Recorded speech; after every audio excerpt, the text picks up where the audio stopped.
नमस्कार दोस्तों, स्वागत है आपका संकल्प कोचिंग श्रीगंगानगर के यूट्यूब चैनल पे। जो इस चैनल पे पहली बार आया है, चैनल को सब्सक्राइब, जो वीडियो देख रहा है वीडियो को लाइक और अपने दोस्तों के साथ शेयर जरूर करें। रोजाना सुबह 7:15 राजस्थान करंट जीके के 10 क्वेश्चन मात्र 20 मिनट में आपको इस यूट्यूब चैनल पे मिल रहे हैं। 20 मिनट का समय जरूर निकाला करें, ठीक है, ताकि आप अपने आप को अपडेट रख सकें और करंट से जुड़े रहें। और इसकी पीडीएफ आपको संकल्प कोचिंग श्रीगंगानगर के टेलीग्राम चैनल पे मिल जाती है, ठीक है, और महीने की बुकलेट की पीडीएफ भी मिल जाएगी। ओके, शुरू करते हैं क्लास। और क्लास का पहला क्वेश्चन, भारत ऑस्ट्रेलिया असैन्य परमाणु ऊर्जा सहयोग कौन से दो देशों के बीच में है? भारत और ऑस्ट्रेलिया के। सैन्य है? नहीं, असैन्य परमाणु सहयोग। और उसके तहत दीर्घकालिक रूप से किस संसाधन की आपूर्ति का रास्ता साफ हुआ है? एक ऐसा खनिज, एक ऐसी चीज जो हमारे भारत राजस्थान में आएगी, और वो आएगी यूरेनियम। अब हमारे राजस्थान में यूरेनियम आएगा, हमारे राजस्थान में माई बांसवाड़ा परियोजना, उसके लिए भारत और ऑस्ट्रेलिया के बीच असैन्य परमाणु सहयोग समझौते के तहत प्रशासनिक व्यवस्था को अंतिम रूप दिए जाने के बाद ऑस्ट्रेलिया यूरेनियम की दीर्घकालिक आपूर्ति का रास्ता साफ हो चुका है, और भारत ने वर्ष 2047 तक 100 गीगावाट परमाणु ऊर्जा क्षमता हासिल करने का लक्ष्य रखा है। तो भारत ने कब तक? 2047 तक कितने गीगावाट परमाणु ऊर्जा संयंत्र क्षमता? 100 गीगावाट।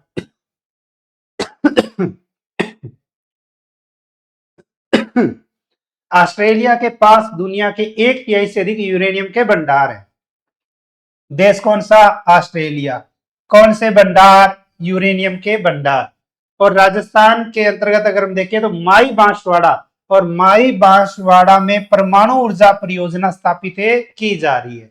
तो राजस्थान में माई बांसवाड़ा परमाणु ऊर्जा परियोजना 700 मेगावाट की 4 इकाइयां, यानी कि 2800 मेगावाट जो है वो परियोजना के तहत क्षमता स्थापित की जाएगी।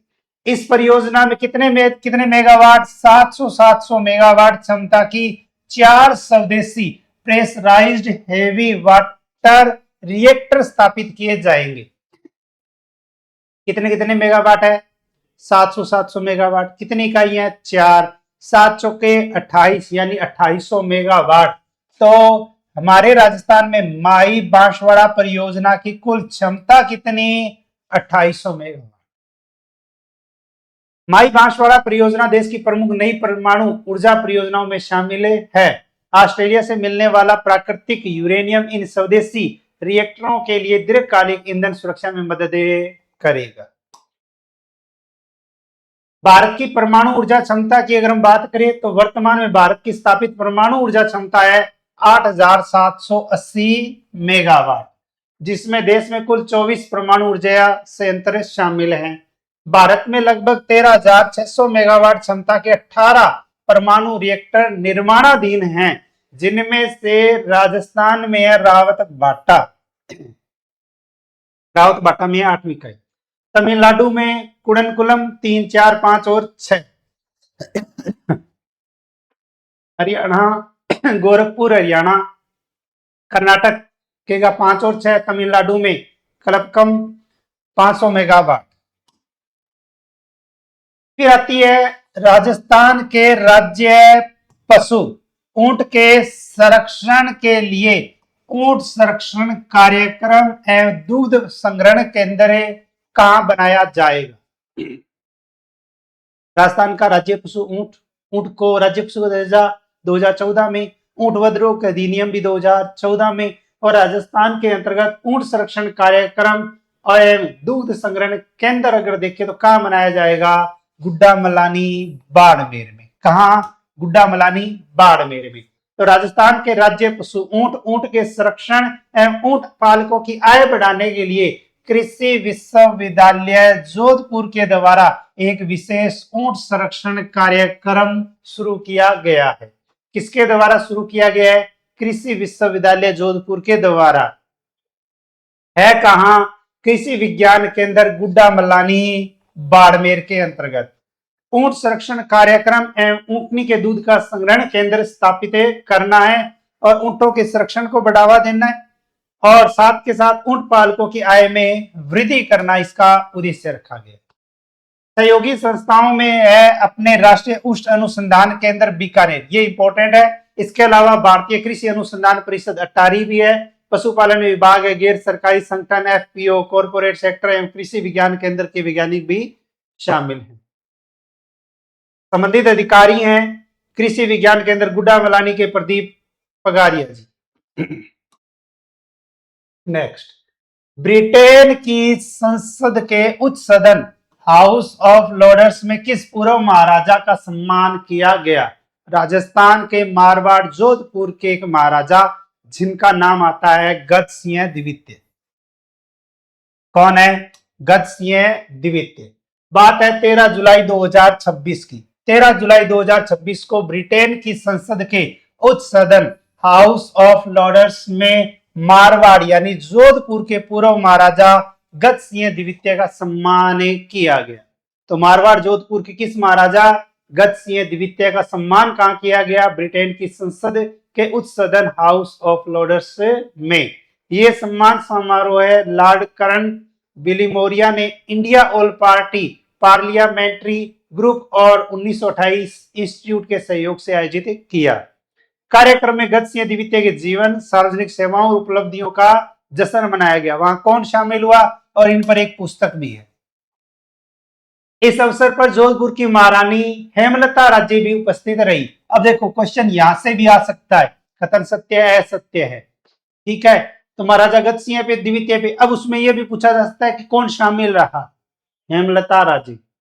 समारोह में गज सिंह द्वितीय के जीवन पर आधारित एक पुस्तक का नाम है Bapji Maharaja of Marwar Jodhpur the king who would be man का विमोचन किया गया। अब यह पूछा जाएगा Bapji Maharaja of Marwar Jodhpur the king who would be man नामक पुस्तक किसके जीवन पर आधारित है? गज सिंह द्वितीय के जीवन पर आधारित पुस्तक। क्वेश्चन यहां से भी बन सकता है। प्रधानमंत्री नरेंद्र मोदी ने पंजाब के जालंधर से देश भर के 75 पुनर्विकसित अमृत स्टेशनों को राष्ट्र को समर्पित किया। इनमें राजस्थान के कितने स्टेशन शामिल हैं? कब प्रधानमंत्री नरेंद्र मोदी जी की अगर हम देखें तो जालंधर पंजाब की यात्रा, देश के कितने 75, राजस्थान के अंतर्गत कितने अमृत स्टेशन है? तो उनकी संख्या है 8। कितनी? 8। प्रधानमंत्री नरेंद्र मोदी जी 17 जुलाई 2026 को पंजाब के जालंधर से देश भर के 75 पुनर्विकसित अमृत स्टेशनों को राष्ट्र को समर्पित किया। इनमें राजस्थान के कितने अमृत स्टेशन है? 8। कौन कौन से? गोटन, ये इंपॉर्टेंट है क्योंकि यहां से हमारे राजस्थान के मुख्यमंत्री भजनलाल शर्मा जो है वो वीसी के माध्यम से इसमें शामिल हुए थे, VC video conferencing. Deeg, Someshwar, Dausa, Khedtal, Barmer, Jaisalmer, Gangapur city. और मुख्यमंत्री भजनलाल शर्मा ने नागौर के गोटन रेलवे स्टेशन से वीडियो कॉन्फ्रेंसिंग के माध्यम से कार्यक्रम में भाग लिया। तो 17 जुलाई 2026 प्रधानमंत्री नरेंद्र मोदी पंजाब का जालंधर, टोटल अमृत स्टेशन 75, राजस्थान के 8, गोटन, डींग, सोमेश्वर, दौसा, खेड़तल, बाड़मेर, जैसलमेर और गंगापुर सिटी।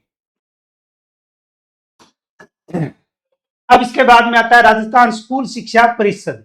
राजस्थान स्कूल शिक्षा परिषद के द्वारा एक मासिक रैंकिंग जारी की जाती है। राजस्थान स्कूल शिक्षा परिषद के द्वारा जून 2026 की मासिक जिला रैंकिंग में पूरे प्रदेश में प्रथम स्थान किस जिले ने हासिल किया है? अब हमारे राजस्थान की बात करें तो इसमें राइट आंसर रहेगा झुंझुनू। कौन सा? झुंझुनू। राजस्थान स्कूल शिक्षा परिषद और स्कूल शिक्षा परिषद की ओर से जून 2026 में जिला रैंकिंग जारी की गई और प्रदेश में जून 2026 की जिला रैंकिंग में झुंझुनू जिला 34 अंकों के साथ प्रथम स्थान पर यानी शीर्ष स्थान पर, जबकि 12 जिला 3 अंकों के साथ सबसे अंतिम स्थान पर। अंतिम यानी राजस्थान में जिले है 41वें नंबर पर रहा 12 जिला। नंबर कितने? 3 अंक। प्रदेश के टॉप 5 जिले सबसे पहले झुंझुनू 34 अंक, भरतपुर 32, हनुमानगढ़ 32, चूरू 32 और डूंगरपुर भी 32, यानी शीर्ष स्थान पर कौन सा है? झुंझुनू। अब सबसे निचले पायदान की अगर हम बात करें तो 41वीं रैंक जो हासिल की वो किसने? 12 ने। कितने अंक? 3। कोटपुतली बहरोड 5, टोंक 14, प्रतापगढ़ 16 और जोधपुर 19। राजस्थान ने रूफ टॉप सोलर स्थापित क्षमता में कितना ऐतिहासिक कीर्तिमान हासिल किया है? अब एक नई रिपोर्ट के आधार पर देखें तो राजस्थान रूफ टॉप सोलर स्थापित क्षमता, और ये क्षमता राजस्थान में कितनी हो चुकी है? 1000 से अधिक यानी 1001.57 मेगावाट। राजस्थान ने 1000 मेगावाट रूफ टॉप सोलर स्थापित क्षमता का ऐतिहासिक कीर्तिमान हासिल किया है। प्रदेश में रूफ टॉप सोलर की कुल स्थापित क्षमता अगर पूछे तो 1001.57 मेगावाट। पीएम सूर्यघर मुफ्त बिजली योजना के तहत 2,65,000 से अधिक घरों पर रूफ टॉप सोलर संयंत्र स्थापित किए जा चुके हैं, जिसके अंतर्गत ये उपलब्धि राजस्थान में स्वच्छ ऊर्जा आत्मनिर्भरता और सतत विकास की दिशा में एक महत्वपूर्ण कदम है। पीएम सूर्यघर मुफ्त बिजली योजना के तहत घरों की छतों पर सोलर पैनल लगाने के लिए सरकार द्वारा सब्सिडी दी जाती है। पीएम सूर्यघर मुफ्त बिजली योजना 13 फरवरी 2024 केंद्र सरकार के द्वारा शुरू की गई एक ऐसी योजना जिसके अंतर्गत प्रत्येक नागरिक जो है वो अपने घर की छत के ऊपर सोलर प्लेट लगा सकता है, जिसमें लाभार्थी परिवार हर महीने 300 यूनिट तक बिजली फ्री में लाभ ले सकता है। अब जो लाभ मिलता है सब्सिडी 1 किलोवाट पर 30,000, 2 किलोवाट पर 60,000 और 3 किलोवाट पर या 3 से अधिक अगर किलोवाट है तो अधिकतम 78,000 रुपए की सब्सिडी दी जाती है। राजस्थान में वर्ष 2026 में प्रवासी राजस्थानी दिवस का भव्य आयोजन कब और कहां किया जाएगा? अब देखो, अगर पूछे कि हमारे राजस्थान के अंतर्गत पहला प्रवासी राजस्थानी दिवस कब मनाया गया था, तो पहला राजस्थानी प्रवासी दिवस मनाया गया था 2025 में, और वो भी कब? 10 दिसंबर को। तो 10 दिसंबर 2026 को राजस्थान में दूसरा प्रवासी राजस्थानी दिवस मनाया जाएगा, तो जिसका आयोजन कहां होगा? जयपुर में। राजस्थान में वर्ष 2026 का प्रवासी राजस्थानी दिवस का भव्य आयोजन 10 दिसंबर 2026 को राजस्थान इंटरनेशनल सेंटर जयपुर में किया जाएगा। दुनिया भर में बसे प्रवासी राजस्थानियों को मातृभूमि से जोड़ना, निवेश, नवाचार और संस्कृति को बढ़ावा देना इसका उद्देश्य रखा गया है, जिसका आयोजक है उद्योग एवं वाणिज्य विभाग और राजस्थान सरकार के संयुक्त तत्वाधान में इसका आयोजन किया जाएगा।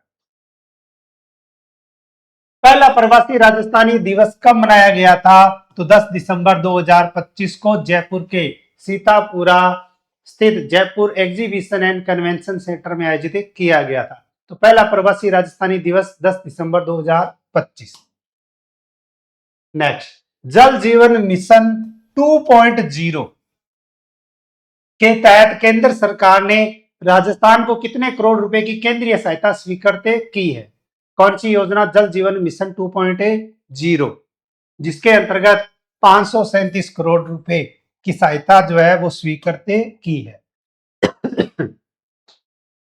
जल जीवन मिशन 2.0, जिसके लिए जल शक्ति मंत्रालय ने राजस्थान को 537 करोड़ रुपए की राशि जारी की है। कौन सा मंत्रालय? जल शक्ति मंत्रालय। कितनी राशि? 537 करोड़ रुपए। यह राशि केंद्र सरकार की ओर से अतिरिक्त खर्च की केंद्रीय हिस्सेदारी की प्रतिपूर्ति के रूप में उपलब्ध कराई गई है। केंद्र से राशि जारी नहीं होने के कारण जलदाय विभाग अपने संसाधनों से अतिरिक्त खर्च कर जल जीवन मिशन की परियोजनाओं और योजनाओं का कार्य करवा रहा था। अब राजस्थान में मुख्यमंत्री भजनलाल शर्मा और जलदाय मंत्री हैं कन्हैया लाल चौधरी जल जीवन मिशन के कार्यों की लगातार मॉनिटरिंग कर रही है। भारत सरकार ने जल जीवन मिशन की अवधि दिसंबर 2028 तक बढ़ा दी है।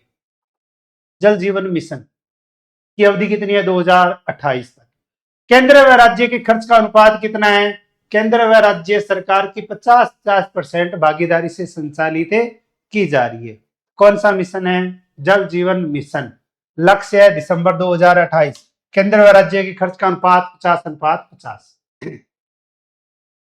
जुलाई 2026 में केपीआई आधारित राज्य स्तरीय रैंकिंग में प्रथम स्थान किसने प्राप्त किया है? राजस्थान के अंतर्गत केपीआई आधारित राज्य स्तरीय रैंकिंग और उसके अंतर्गत प्रथम स्थान जो हासिल किया है वो किया है सीकर जिला केंद्रीय सहकारी बैंक ने। सीकर जिला केंद्रीय सहकारी बैंक ने एक अभियान जिसका नाम है सहकार से समृद्धि और जिसका मूल्यांकन का आधार है केपीआई आधारित मूल्यांकन किया गया, जिसमें हमारे राजस्थान के सीकर जिला केंद्रीय सहकारी बैंक ने 67.42 अंकों के साथ प्रथम स्थान हासिल किया। दूसरा स्थान बूंदी जिले के केंद्रीय सहकारी बैंक ने प्राप्त किया है। इसके अलावा अगर हम बात करें तृतीय स्थान रहा जोधपुर जिला केंद्रीय सहकारी बैंक और ग्राम सेवा सहकारी समितियों की अगर हम बात करें तो प्रथम स्थान पर है निमोद ग्राम सेवा सहकारी समिति 77.50 अंकों के साथ। द्वितीय बिया ग्राम सेवा सहकारी समिति बूंदी 76.50 अंकों के साथ। तीसरी है घाट का बराना ग्राम सेवा सहकारी समिति 74 अंक के साथ। नेक्स्ट, राजस्थान के बूंदी जिले के युवा मुक्केबाज देवेंद्र सिंह सोलंकी ने प्रो बॉक्सिंग लीग के पहले सीजन में कौन सा पदक हासिल किया? बहुत ही अच्छा और इंपॉर्टेंट क्वेश्चन बनता है आगामी आने वाले एग्जाम की दृष्टि से। हमारे राजस्थान का एक खिलाड़ी जिसका नाम है देवेंद्र सिंह सोलंकी और देवेंद्र सिंह सोलंकी जो है वो बूंदी जिले के हैं जिन्होंने स्वर्ण पदक जीता है। अब उपलब्धियों की बात करें तो प्रतियोगिता हुई pro boxing league season first, पहला ही सीजन हुआ पहली बार और Devendra Singh Solanki pro boxing league में स्वर्ण पदक जीतने वाले राजस्थान के पहले मुक्केबाज बने हैं। तो क्वेश्चन यहां से बहुत ही अच्छा और इंपॉर्टेंट क्वेश्चन बनता है। आयोजक हुआ इंडियन एमेच्योर बॉक्सिंग फेडरेशन के द्वारा तालकटोरा इंडोर स्टेडियम नई दिल्ली के अंतर्गत। मुक्केबाज है देवेंद्र सिंह सोलंकी। वर्ग था बैंटमवेट और टीम थी पंजाब टाइगर और लगातार 4 मुकाबले जीतकर इसने स्वर्ण पदक हासिल किया, जिसके अंतर्गत हमारे राजस्थान के पहले मुक्केबाज जो है वो ये बने हैं। पूर्व में पूछा गया क्वेश्चन, कल आपसे क्वेश्चन पूछा था राजस्थान के जैसलमेर जिले के खेतोलाई गांव स्थित मौसमी तालाब में किस पक्षी का दिखना थार रेगिस्तान के पारिस्थितिकी तंत्र के लिए महत्वपूर्ण घटना माना गया? तो इसका राइट आंसर है पेटेट स्टॉर्क पक्षी। अब क्वेश्चन फॉर यू के तहत आपके लिए क्वेश्चन है जिसका आंसर आपको मेन कमेंट बॉक्स में देना है। आज मेरी थोड़ी तबीयत खराब है, ठीक है। तो महाराजा गंगा सिंह विश्वविद्यालय बीकानेर ने स्वर्ण और कौशल विकास को बढ़ावा देने के लिए किस संस्था के साथ 5 वर्षीय समझौता ज्ञापन पर हस्ताक्षर किया है? यह बताना है आपको, इस क्वेश्चन का उत्तर देना है आपको मेन कमेंट बॉक्स में। अगर क्लास अच्छी लगी हो तो क्लास को लाइक और एक अच्छा सा कमेंट कर देना, ठीक। रीड प्री और मेंस लेवल फर्स्ट और लेवल सेकंड लाइव कोर्स के साथ रिकॉर्डेड कोर्स, एमसीक्यू बैच और किताबें इसके साथ रहेगी। ज्यादा जानकारी के लिए 86 96 किसी पर संपर्क करें। EORO first paper GK live from studio batch 2 जुलाई से जो शुरू हो गया था, ये तो है लाइव 1199 रुपए के अंतर्गत। और इसके अलावा अगर हम बात करें तो नया जो बैच है वो बैच 1199 रुपए के अंतर्गत आपको मिल रहा है, ठीक है। आज ही डाउनलोड कीजिए संकल्प ऐप और रीट और सीईटी, रीट प्री और मुख्य परीक्षा, सीईटी 10+2 और ग्रेजुएशन, ये जो है वो ऑफलाइन बैच 14 जुलाई से शुरू हुए थे। नया बैच जो है वो अभी और शुरू होने वाला है, ठीक है।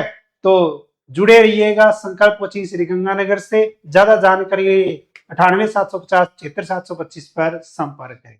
तो मिलते हैं कल इसी समय नए 10 क्वेश्चनों के साथ। तब तक जय हिंद, जय भारत, नमस्कार।